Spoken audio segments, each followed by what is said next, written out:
warahmatullahi wabarakatuh. Perkenalkan, nama saya Dwi Ramaisi Ardianti dengan NIM B1B12304.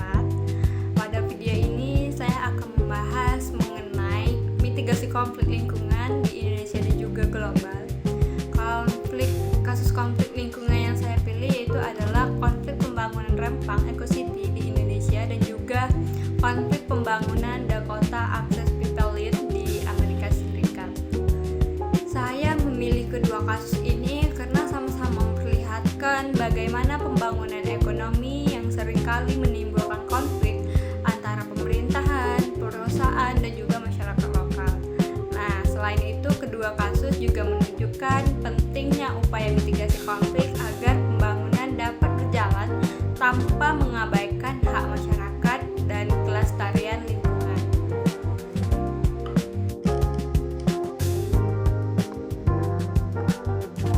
Konflik Rempang Eco City. Konflik Rempang Eco City terjadi di Pulau Rempang, Kepulauan Riau. Konflik ini muncul ketika pemerintah menetapkan kawasan tersebut sebagai proyek strategis nasional yang akan dikembangkan menjadi kawasan industri, perdagangan, dan juga pariwisata.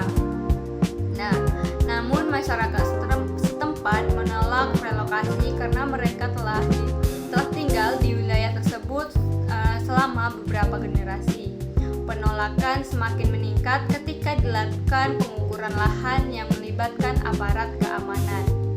Adapun aktor yang terlibat dalam konflik ini meliputi yaitu yang pertama yaitu ada pemerintah pusat, dan yang kedua yaitu ada pemerintah daerah, dan yang ketiga yaitu ada BP Batam, dan yang keempat yaitu adalah perusahaan pengembangan dan aparat keamanan serta masyarakat Pulau Rempang.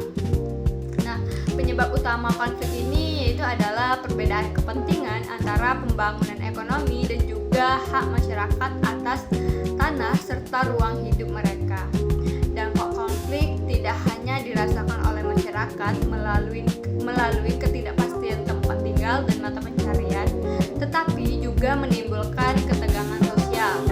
Dari sisi lingkungan, pembangunan kawasan industri berpotensi mengubah ekosistem pesisir dan juga kawasan hutan yang ada di Pulau Rempang.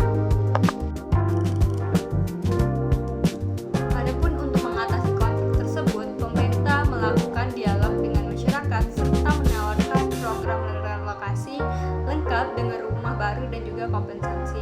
Nah, selain itu pemerintah juga berupaya untuk melakukan sosialisasi mengenai manfaat ekonomi proyek Rempang Eco City bagi masyarakat dan juga daerah. Namun, efektivitas mitigasi konflik ini masih menjadi perdebatan. Sebagian masyarakat menerima relokasi, sementara sebagian lainnya juga tetap menolak karena merasa hak-hak mereka belum terpenuhi secara optimal. Hambatan utama dalam mitigasi konflik ini yaitu adalah rendahnya tingkat kepercayaan masyarakat terhadap pemerintah serta perbedaan persepsi mengenai manfaat pembangunan. Dalam perspektif teori konflik Lewis-Coser, konflik ini muncul akibat benturan kepentingan antara kelompok yang memiliki kekuasaan dan juga kelompok masyarakat yang mempertahankan hak atas ruang hidupnya. Nah, oleh karena itu penyelesaian konflik membutuhkan komunikasi yang terbuka dan partisipasi masyarakat dalam mengambil keputusan. Selanjutnya itu adalah kasus konflik global, yaitu ada kasus Dakota Access Pipeline Amerika Serikat. Dan kasus Dakota Access Pipeline terjadi di Amerika Serikat pada tahun 2016. Konflik ini muncul ketika perusahaan energi membangun jalur pipa minyak yang melintasi wilayah dekat pemukiman dan juga kawasan suci suku Standing Rock Sioux.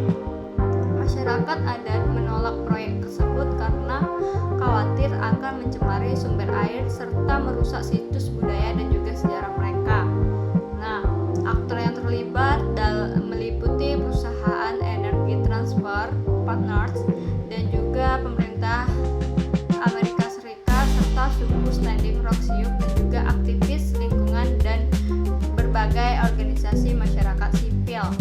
Konflik ini ini berkembang menjadi aksi demonstrasi besar yang mendapat perhatian dunia internasional. Dampak konflik ini meliputi ketegangan sosial, bentrokan antara demonstran dan juga aparat keamanan, serta kekhawatiran terhadap pencemaran lingkungan apabila terjadi kebocoran pipa minyak. Sebagai bentuk mitigasi, pemerintah Amerika Serikat melakukan kajian lingkungan tambahan dan juga membuka proses konsultasi dengan masyarakat adat. Walaupun sebagian pembangunan tetap dilanjutkan, kasus ini berhasil meningkatkan perhatian dunia terhadap hak-hak masyarakat adat dan juga perlindungan lingkungan.